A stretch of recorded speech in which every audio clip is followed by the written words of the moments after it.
What happens when a mountain town tries to balance tourism, affordability, second homes, and community character all at the same time?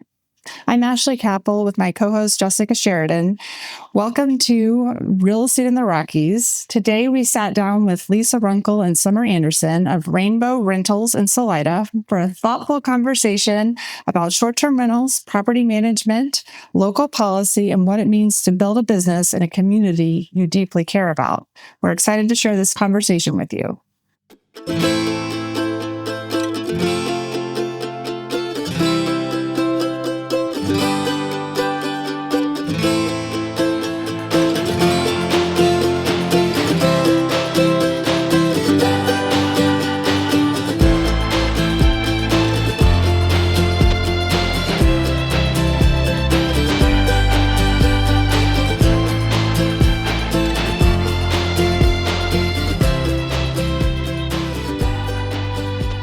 Hi, I'm Jessica Chariton, and we're here with Real Estate in the Rockies podcast and my co-host, Ashley Kappel. Today we have some amazing guests. We have Lisa Runkle and Summer Anderson, who own Rainbow Rentals, and they specialize in short-term mountain town rentals. So we're going to be having a fun conversation with them about their business and all things short-term rental, which I think is a hot topic in our area. Yeah, thanks for having us. Thanks for coming. Take us back to the start of the business. Like, what was the idea behind this? What made you look at each other and say, let's start a short-term rental company or property management company, I guess? Yeah. You should tell that one. Yeah, this is a fun story. And actually, today is our 1-year anniversary. Having celebration. Anniversary. So I'll tell you today. 20th. Yeah. Okay. When we found the paperwork. But yes. Prior to that, probably January or February of last year, Summer and I had gone to a yoga class and decided to grab a margarita at the Vic. Mm-hmm. And I was sharing with her, I had just found out we had bought a condo here in 2021 and had applied for a short-term license at that time and then had been put on the wait list. And so fast forward 4 years later, we find out that we get the short-term permit. And Summer and her family had been managing short-term rentals on the Front Range. So I just mentioned in passing how excited I was about this. And she immediately said, oh, I want to manage it. Let me manage it. I was like, no, I want to manage it. I've been wanting to do this. And so I just kind of let it go. And a month or so later, we went to the Joyful Journey Hot Spring. We love it here. We love it here. She basically pushed me on the drive down there. Like, hey, what if we just started a short-term property management company that focused on, to start with, Salida, and kind of, bring everything that both of us want to do to the community. And I can never say no to Summer, which I know I'm fully aware of. So it was just an immediate yes. And I don't think either of us quite knew what that meant at the time, but we knew that we both had a passion and an interest in this and that we loved this community and that we wanted to bring, what we'd seen in some other places to try here for both ourselves and then, our owners too. So, and it's just been a blast. It's been a year of just a lot of fun and a lot of growth and a lot of learning. So she said that you pitched her. How prepared was this pitch? That's funny when you tell a story because I get a little bit sweaty because I remember I was nervous. I mean, we were friends, but we're not like we are now. I mean, we knew each other, but I remember I was like, must be like how a boy feels asking a girl on a date. And I prepped my husband. I talked to my husband about it. Like, should I? Because I kind of knew probably at that point that you wouldn't say no, but I was still nervous. So I was like, we talked about what this could look like, and do I have the bandwidth to do this? And I remember I thought about it, and so I was nervous to ask you. So he's got a lot going on too. So I do remember that. Yeah. That's funny. Well, I wasn't around for the total inception of the business, but a little bit. Yeah. We want you in the conversation we too. had conversations and I just remember feeling excited that there was going to be an option of what you wanted to provide because our area is a short-term rental area and they need to be managed well for it to work for the entire community. Yeah. So not just for the owners, not just for the renters, but the neighbors, city council, and all of the above. So, well, that was one of the reasons for the idea, is that just coming into this community, and Lisa and I are fairly new to the area. Been here 3.5 whatever, 3.5, 4 years. And so when I got here, I had been, managing front range short-term rentals. And I got here and I saw that there was a huge gap in what I have to provide on the front range to what I was seeing in the marketing and the communications and all of that for short-term rentals in this town. But it's kind of the same client who is renting a front range property or a mountain town property. It's the same level of education and the same tech savviness. They want to see perfection. And when they're looking online and they want to be spoken to in love and care and excitement. And there was a need. And that's really exciting to bring what I was doing and here and then incorporate Lisa and all her strengths into it. So kind of the reason. Yeah. How did you all divvy it up to where, what do you focus on? Gosh, I I mean, mean, we're working on it. yeah, I feel like, first year of a business, we're both kind of doing everything, but Summer's been really great. I would say kind of on the back end side, she had experience with property management software. She saw really quickly that what she had been using wouldn't fit with an owner model, right? So she'd been using the software as an owner.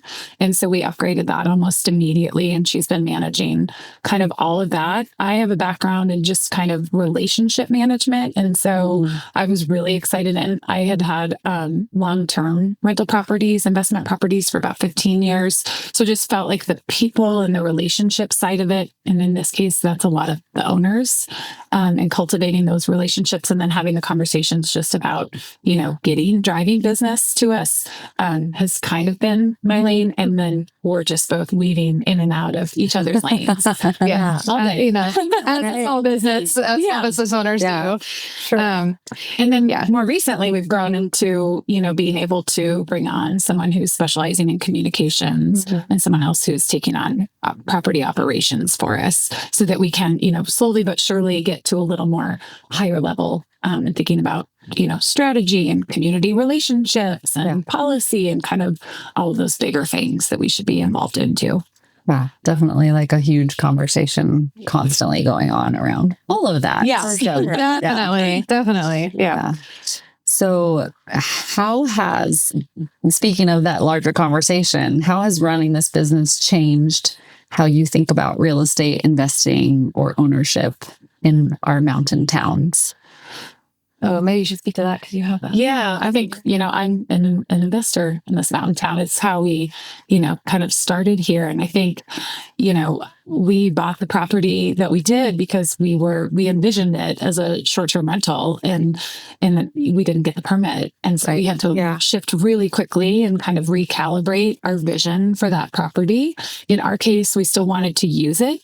And so we ended up, using a more midterm model. And then once we did move to the community and moved into another home, we went to long-term. And so I think for me, the big lesson has been just, being flexible with your expectations when you're either looking at a property or you've already purchased a property. Yeah. But, we've been owners here for 5 years and there's just been a lot of change. There's been an updated land use code and there's been all sorts of different policy changes at the city level. Moratoriums on short-term rentals. Moratoriums, different conversations about who can have a permit. And so I just think, my biggest lesson as an investor is just, again, being flexible and having conversations. I mean, that's been the best part is talking to real estate agents, talking to other investors, like talking to others in the community about what has worked for them or what's working for them in the moment, maybe.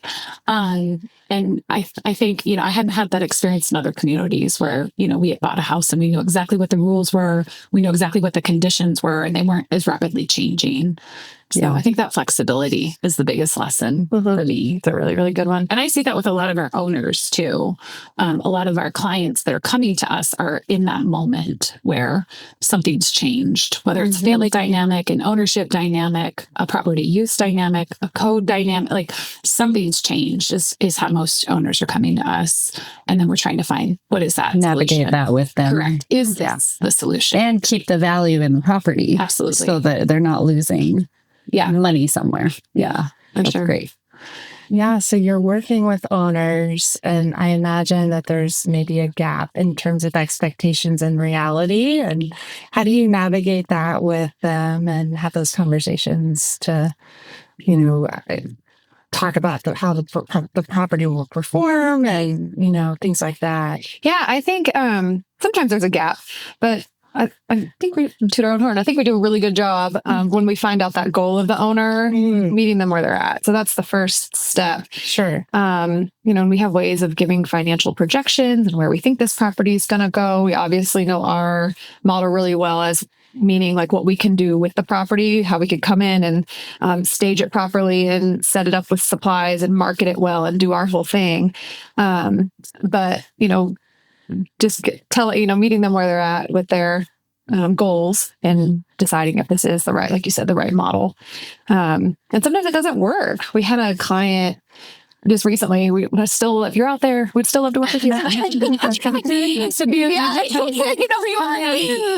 We've been having conversations with them for a couple of weeks because something has changed. They had a Crested Butte home as a second home, and they used it a ton. And now their kids are older and doing sports, and they're not able to use it as much.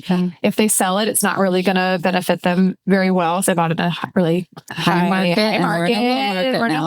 So they're just, something's changed. And so they came to us, saying, can we short-term rent this? Does this make sense? And we gave them projections as best we could. And when they looked at their numbers, the short-term rental model was not going to cover their expenses, really high interest rate, high mortgage, and all this stuff. So it's pretty disappointing, but we're not going to push and take that on. We're not going to make up numbers. We're not going to help, put the owner in another situation where they have to make another change. So sometimes those conversations are hard to have and sad, but at the same time, we do our best to mitigate that before we run into an issue, falsely engaging them in a short-term rental model if it doesn't fit, because it really is not for everybody. Yeah.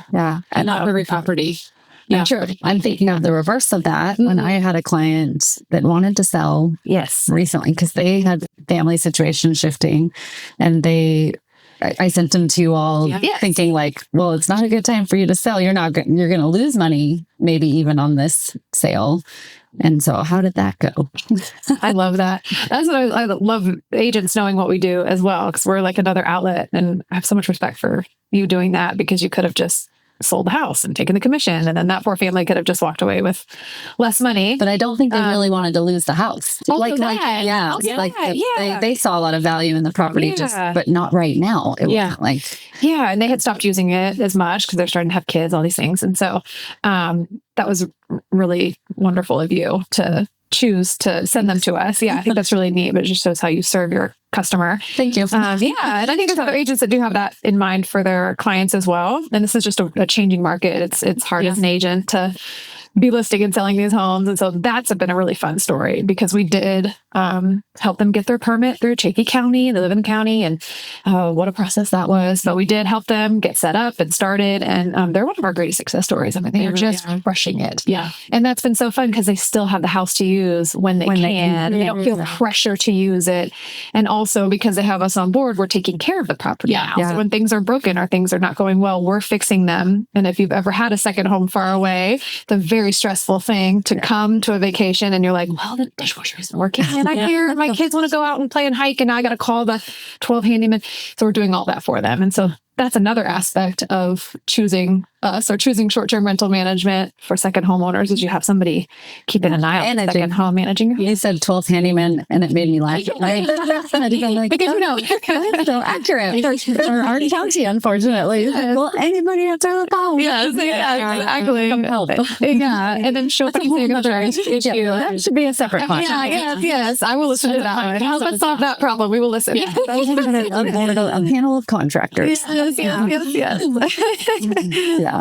Well, that's good. So that's a fun one. Yeah. So there are those two when the projections are right and they work, and that happens too. And it adds value. So much value to their life, and also to their bank account. Even the aesthetic of that home now, right? So because you're upgrading, the linens and the pillows and just the small touches that I think when you're in and out of a house and you're not really, in it as much as a second homeowner. Like I think about the day we walked into that house versus what it looks like now. It just feels different. Yeah. It's like a home. Yeah. And they probably love that when they do get to come. They get to enjoy it. Yeah. So fun. So those are so fun. Well, thank you. Yeah. Fun to hear about. Yeah. No, thank you. Thank you. Yes. Yeah. That's so fun. I think when they bought that house, actually, I'm remembering back, it was at the time when the county And again, this goes back to all the changes that we've had cycling through the last 5 to 6 years. It's been like one thing after another. But at the time they bought that, they could not get a short-term rental license because even in the county, there were 2 lists. So you had to be a Chaffee County resident, even in the county. And later that changed so that you could be out of Chaffee County. And there was one list later to get a short-term rental license off of. So previously, the resident list and the non-resident list meant they went all the way through the resident list before issuing a short-term rental license. But the non-residents had to wait until all the residents had been asked. Interesting. But And then you had to offer like workforce housing for a year. 3 years. That's what it was. didn't have to be consecutive. Oh my gosh, yeah, it was wild. That was when they bought. Yeah, okay. So it was really an by option. the time it came around to you guys, they actually did have that option. So again, always fluid, always changing. Yes, there's a lot of Thankfully, that worked out well for them at the time that they're out right now. Yeah, but I hope the county can listen to this too, or the city, and see that there are like families that want to be here and spend time here and spend their money here in our community that have these homes that would love an option to do what they did. And that's a success story for the county changing that. The changes are really hard, but that's a successful story in those changes. Is that this family still gets to be part of our community. Yeah, and they love it here. Yeah. So. And they're bringing visitors that wouldn't otherwise have been there. That's so true. Yeah. So I think some people think, having a short-term rental is kind of a passive thing, but I'm sure it's really not. There's a lot to it that you all are really putting into this behind the scenes. So when things go wrong, what is a bad week like? Tell us a story or two. You should tell them whenever. Yeah, we've got some stories. Well, I think I mentioned this earlier, but part of, I think, a rule that I had taken on prior to the beginning of this month was the property operations. And so Jess knows this about me, but I love properties. I love houses in general. My husband and I think have owned like probably 6 or 7 just in the last 15 years. My daughter wrote a poem the other day about moving 6 times since we've been in Colorado. So we love houses, we love properties. And so I was like, I will take this piece. I will love this. I have a handy husband. This is no big deal. No big deal. Those were a mistake.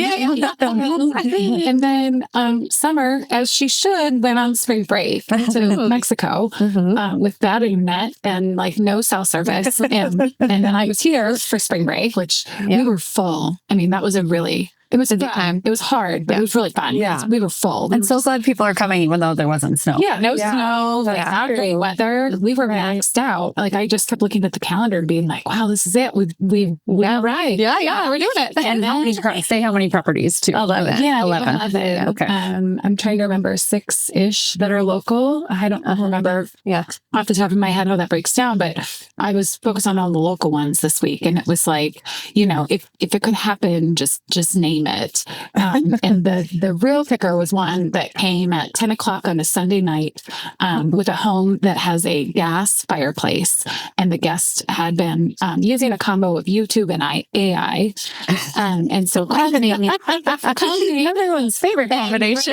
Read the results of what he had been told. And part of that was that it might be propane and there might not be a carbon monoxide detector in the home. And so, but if there is. There is all around. What's wrong with nothing? Oh, there was a pilot light. Oh, the pilot light. And the pilot light was on. He didn't like that. Okay. Correct. They were worried about the gas. They saw the pilot light running in the fireplace. There's not like that. And it's a standalone fireplace. It's not in wall. So it does look a little bizarre if you've not seen one, but it's fully piped. It was all permitted. Like, it's all above board. Sure. And we do try to, through our communications, diffuse as much as we can. We try to be helpful, but just kind of walk people through before we respond. Like, can you take care of this yourself kind of thing? We do that a lot with internet password and door codes. But in this instance, we just could not calm him down. And he was asking to be removed from the home and asking us to find him housing. Oh my goodness. And then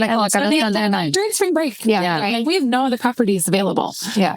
So my husband comes with, he refuses to In get his pajamas. Like, tell that part. He's like, no, I'm staying in my pajamas. I want this guy to know. Super professional. Yeah, I love that about Ted. I need to bring a rental pajamas just in case. That's what we need to do. He's like, no, I want him to know this is inconvenient. Getting out of bed, I feel. Anyway, we go over, we turn the pilot light off, the guest stays, we check in. You shut down the entire gas. We shut down the whole gas line just to get through the night. Checked in with the guests the next couple days. Got a 5-star. Oh yeah, he loved us. Yeah, good. He loved story. us. So because who else comes out in their pajamas at 10 o'clock on a Sunday night? I mean, I do think part of why we love this business so much is because she and I are both solution oriented, right? So a bad week requires a lot of problem solving, right? But typically that's it. Yeah, it's nothing worse than problem solving. And because we are operating in this community, we do know the 12 handyman to call. Yeah. We've got a couple plumbers on speed dial. We do. Yeah. Like, hey, Mike, we've got a plumbing issue again, and I feel like because we're driving that business, they're being responsive to us. And because we are identifying things or listening to guests as they identify things, I think our owners really appreciate that level of service too. The dishwasher at another property is another great example. We just kept getting a ting from guest after guest after, these aren't clean, it's not running. And so we ended up replacing a dishwasher at a property. So it's just, I think the bad weeks are, in our case for right now, maybe we'll have more stories on a future. There are funny stories in there like bad weeks. Yeah. Like I'll call her and be like, listen to this. Yeah. You're like the whole gas line, how they make their breakfast. The stove was gas also. They went out to breakfast. They know community and I said about it. Yeah. That's awesome. I'm thinking, great question. Yeah. I think that some of the things you said in there, I especially love about your business, and that you're showcasing the community for anyone that visits. And some of the owners, I'm assuming, are not even Chaffee County residents sometimes. Correct. So helping integrate their perception of like, this is Salida, this is what we love, this is how we do things here. Yeah. And that's a beautiful thing to do for people. Yeah. Well, we for our guests, I don't know if you were going to go here, but we have what we call a Live Like a Local campaign, where love that. as soon as you confirm, we're giving you information and we're asking, it's funny how many guests just share why they're coming, which is really fun. They're like, it's my daughter's wedding, or we just had two sets of grandparents here for the birth of their grandchild that stayed in 2 of our properties. And so getting the opportunity to almost like concierge their experience. We have a business partner that helps with that too. And to recommend, our friend Christina that sells sourdough. Like, you wouldn't know that if you're coming into a property and you're not local. And so really trying to showcase like those really like special sauce things about Salida. Of course, all the normal things, right? Mount Princeton Hot Springs and ski resort and the big things. All the things you're doing when you're coming up with your business ideas. Yes. Yeah. And trying to showcase, those secrets of Salida that make you feel like, ooh, I'm kind of like a local. Yeah. And I want to come back. You do a really good job of that too with all your marketing, is just like drawing people to our town for there you go. This is why we're doing this together, right? Yeah. But Lisa and I, like I said earlier, we're both somewhat new to permanently living here, and we just love our community. And I think we both got here, and once you get integrated into this community, you realize because we are small, that part's new to me, everyone we know has a business or contributes locally in some way to this community. And that was a driver for us starting this business, is how can we give back to this community? And then we have such a great opportunity when we have these guests come to help make sure that when they show up, they know where they get their groceries in our community. And like you said, sourdough, and where you go shopping and which festivals you go to. Yeah. We want them to spend all their money here with our friends. So it can continue to thrive. Yes. And so there's this like circle of Salida life, Chaffee County life, Crested Butte life, hopefully soon Steamboat life, that we want to keep promoting these mountain towns, So it's such a fun part of what we get to do. Yeah, for sure. Yeah. Love that. Well, there's some challenges in the community with short-term rentals. There's with all the You don't say. a rental limit, 1 permit per owner rule, no ADU short-term rentals, residency requirements. depending on the town and what their flavor of the week is for what the policy is. But we love you. County commissioners and city council. We do love you. Shift from time to time. I would say it shows that they care what's happened. They're very, but it has been hard. Yes. Yeah. So what advice do you have for property owners that are trying to navigate all this and get into the short-term rental market and kind of think through like whether this is right for them? Good question. There's a lot there. I know. It is. I would say high level, like the advice would be like, talk to us, because that's part of, our conversation that we love to have with people. And that's part of what we've charged ourselves with is staying on top of all this. And so we have attended city council meetings and we have gone to planning and zoning commission meetings to try to just be a voice.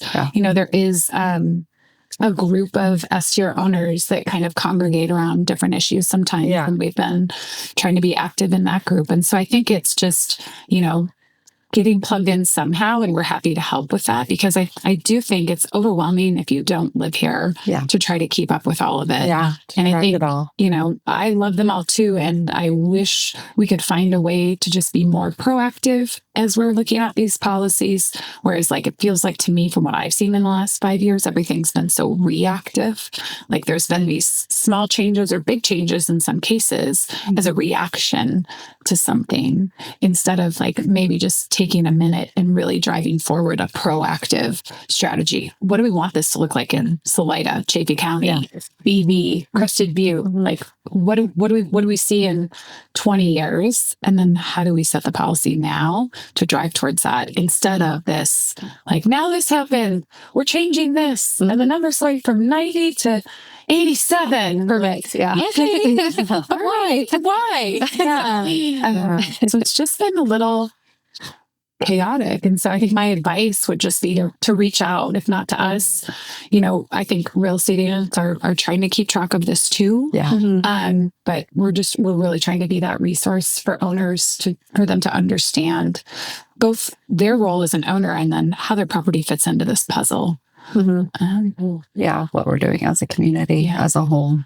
So any advice that you'd give to local policy makers or even just locals in general as far as that, as this is an ongoing conversation and I'm sure it will be while Salida grows. What do you think you'd say to all of them since you have an audience here at Reactive? Because they're all listening to our advice. We hope so. Yes, our biased advice. Literally our business. Well, I think you do have a buy-in as legitimate community members and business owners too. Yeah, and real estate investors. I've been an investor for 15 years. And so I understand that investment side. And then I live in this community. I don't want this community to be short-term rental in every door and every other house. Yeah, and you don't want your neighbors to have to leave because they can't afford their long-term rental anymore. Yeah, that too. So there's got to be this balance of how do you continue to afford to live in this community. There's that side where, people have these assets that they bought 10, 15, 20 years ago when things were like, quote unquote, more affordable. And now the cost of living here is very expensive in all mountain towns. The country as well, but just specifically here. So how do these homeowners keep their home is allowing them can they short-term rent an ADU in their house just to be able to stay so they don't have to sell to afford their mortgage. Or we're going to force them to sell for a very high price that only a very wealthy person from the outside almost at this point can come in and afford. Yeah, that's a great point. And the current policy doesn't necessarily allow that. In Salida specifically, or BV with a moratorium. But $1,000 fee up front and $15 a night per room, that's very, really constrictive and doesn't really allow them to help pay their mortgage. Have a creative solution. Yeah. So that part, I think, is as a community member with a lot of friends who own homes is really tricky and hard. But I do understand why they are capping and wanting to preserve the character of Salida, which I appreciate. So I understand both sides. Yeah. Salida specifically, it is more expensive to operate a short-term rental as far as our fees than Breckenridge, Telluride, like these really fantastic resort towns that have these really high nightly rates. We don't have those high nightly rates. We have very high fees, which Salida has been very transparent about. how they're spending the money. And hopefully we will see the fruits of that maybe in the next couple of years when these workforce housing projects are done. And hopefully that will do as it is intended. But in the moment, it is, we're seeing less occupancy in Salida than BB perhaps. And, or county property. Or on a county properties are staying booked over Salida properties. Yeah, just percentage, just occupancy. And so I think what's happening is we're seeing, guests get to the checkout at a Salida property, and it's several $100s more for the same kind of thing in Buena Vista. Because the owner's trying to cover the fees. Yes. And what we found is that, you kind of have to pass those fees on to the client. The guest is actually, in most cases, taking on that fee. Yeah. And that's pretty unanimous across the board. Yeah. Because our nightly rates are not very high in our town anyway. So, I think a lot of people have this preconceived notion that if you have a short-term rental, you must be rich enough and you're making all this money. And it does exist for sure, but not really in Salida. We haven't found that to be true. They're not huge money makers. Right. The goal of most of these owners is being able to keep their second home and continue to be here. That's our experience, I think. Yeah. For most people. Yeah. So that was a long-winded answer to how I would advise the city. I would love to see a lesser nightly rate for my owners, but just also to maybe stick with a plan here. We just saw a recent change a couple months ago, which is beneficial for out-of-town residents to be able to purchase a Salida property right downtown and be able to short-term rent it. That was new. But that was just a change that they made at a city council meeting. So just the wishy-washy is hard, really tricky. And so that part's hard. And I think the intent is to try to be pro-resident, pro-Salida, right? Which isn't a bad thing. It's a great thing. But if that's the case, then maybe we stop.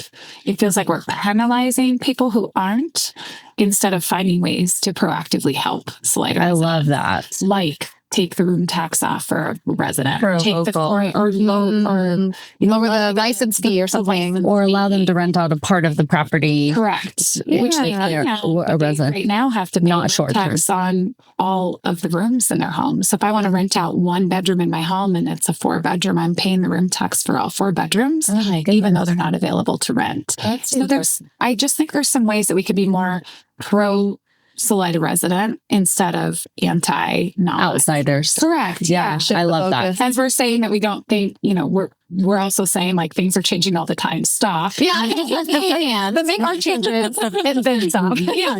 I do. I appreciate the intent. I've been coming to this town since 2008. My husband's been coming since the mid-90s. We wanted to be in Salida because of what Salida is, right? So same as summer, none of us want this to be overrun. And I think, I see a reality where you can do both, right? Mm-hmm. I do think the density, finding places of density, right? Downtown, Two Rivers, wherever that location is, and kind of just, pushing the permits there so it's not in neighborhoods is a really smart policy change. But then how do we go one step further and make sure that the residents can take advantage of those changes too? Yeah, I love it. And you didn't reiterate this, but the creative solutions for residents that we open up policies so that they can have, if their home's a moneymaker, let it be a moneymaker so they can stay put. Yeah, right. And they can own their business and keep their home. And there were stories when the room tax was coming to a vote about individuals, like I was mentioning, that were trying to rent one room in their home. And I think having a fair amount of success,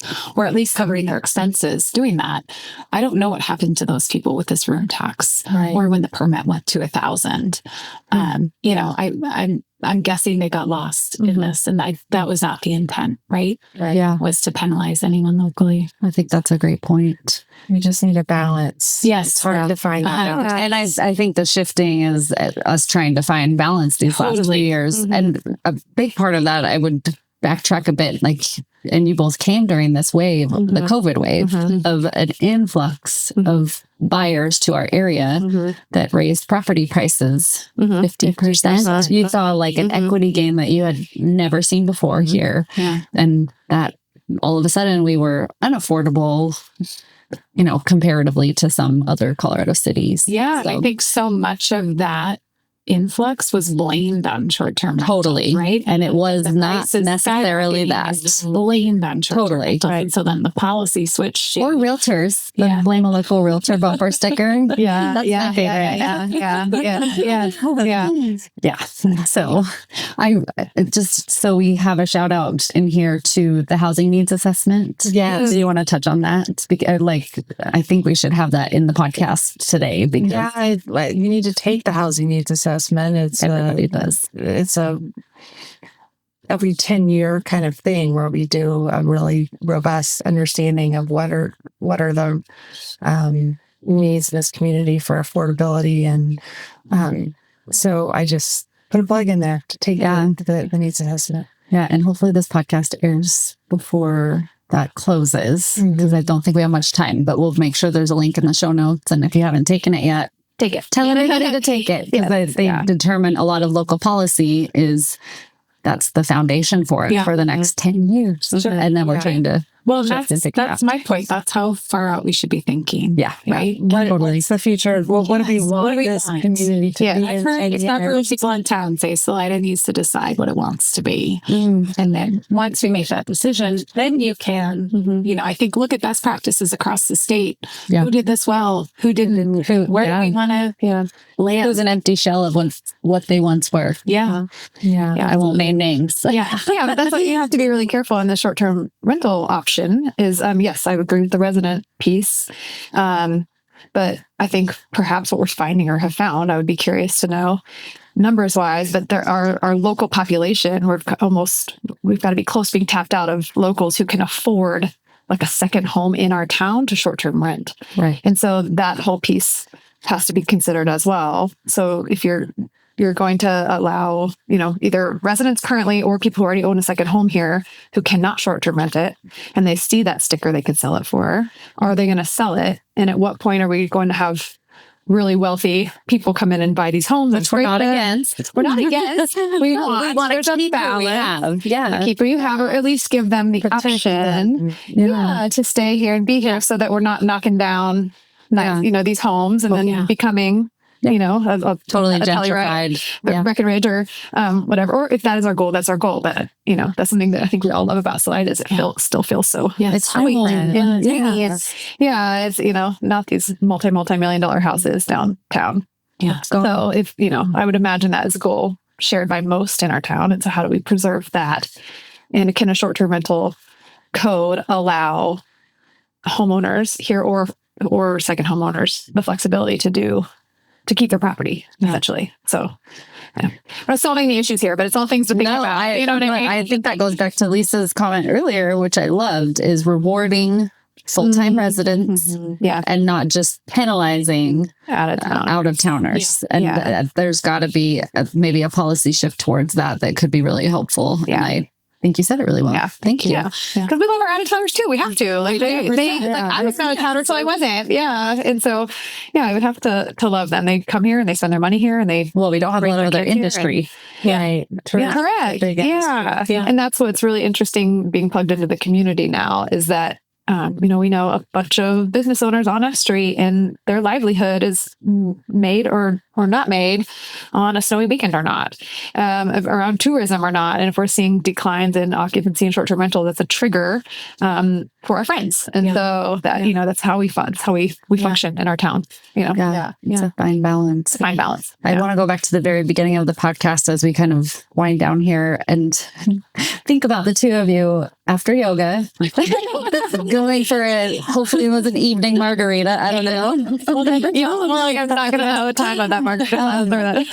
And so you have families here, you have kids, and just that sense of, yoga together, hot springs on the weekend. And I turned to my husband the other day and said, I can't believe that I love this place even more 6 years later, Same. than I did. I thought when we moved here, I'm like, this is a dream. I love it. But 6 years have gone and I'm like, I love it more every year. It is as magical of a place as you think it's going to be when you visit and stay in a short-term rental. 100%. So how do you bring like the family element of, your day-to-day interactions in your life? Like you said a little bit about that, live like a local. I love that. Is there one takeaway that we could end with on that note of the family element of your business? Yeah, I think it drives everything we do. Like we're both a really busy mom. We have a bunch of different aged kids all over the community. We're both working moms. And so we can appeal or empathize with the mass majority of our guests when they come into town for whatever it is. We've experienced that in some way. And so that's a really fun part of what we get to do is say like, welcome and come and let me give you an idea of how you could shape your weekend for this wedding that you're attending or for the bachelorette party or for a weekend with your family. And that's one of the greatest things we get to do. It's probably my favorite part. Yeah. And I think we both have family values that really appreciate and drive ourselves towards travel. And so like we're big travelers ourselves, I don't have as big of a family as Summer, but big enough that like we have to find the right place for 5 of us and 2 dogs. Whenever we're traveling anywhere. And so I think it's thinking about that too, like being able to put ourselves in those families' shoes and thinking about like when we did onboard the house out in Maysville, like what are the little touches that if I'm here, because that house wanted to be family friendly. And so we're talking about things like outlet covers and baby gates and pack and plays and like just extra amenities. And that shows up in our reviews where almost everyone will say like how well appointed the house was. Thought of it all. You thought of everything. Like I didn't have to, think of a thing. And so I think that's where it really shines through is you've got 2 moms that are always thinking of everything. For every age grade. We have to. Yeah. We're trying to take that off these families or any guest. You don't have to have a family. No. Right. To have this affect you that, you forgot your toiletries. Well, here's a drawer of floss. All these different things. And so I think that's the big piece that we're driving into this business is you feel like you just walked into one of our homes and that you're just a guest in our home. Hopefully the community can embrace people like that too. With open arms. I think so. We've got some rapid fire questions. Okay. Round us out. Go for it. Okay. Land with a view or walkable to downtown. I know where you both live. Oh yeah. That's where we live in opposite. Yeah. So would you stay where you are? Oh yeah. Yeah, 100%. Yeah. I live on F Street. I feel very privileged.